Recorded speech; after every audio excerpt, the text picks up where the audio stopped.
Diane Yango, jeune enseignante d'anglais, vient de s'ajouter à la liste macabre des plus de 30 femmes et filles tombées sous les coups portés par les hommes depuis le début de cette année 2023.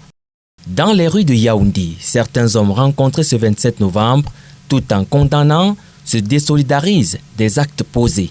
Moi, je ne suis pas pour les violences faites aux femmes. La femme, c'est-à-dire la femme est la mère de l'humanité et son autre maman. Donc si la femme te fait comment, il faut supporter. On ne doit pas les tuer. Les femmes, elles, souhaitent voir les coupables punis. J'ai peur de me marier, de peur de subir aussi ces violences-là. Je pense qu'il faut punir avec dernière énergie. Alors que la campagne 16 jours d'activisme contre les violences basées sur le genre bat son plein, l'on s'interroge de manière légitime.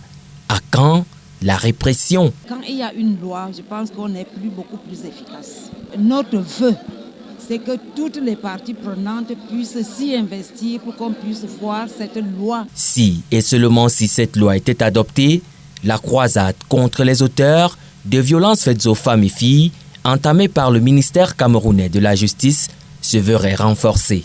La récréation est terminée. Si les gens se retrouvent face à la justice et qu'ils ne s'étonnent pas de la répression qui va s'abattre sur eux. Pour que les violences faites aux femmes et filles reculent, toutes les parties concernées doivent jouer leur rôle dès les premières alertes. Pour les victimes, vous ne devez pas avoir honte ou peur de dénoncer.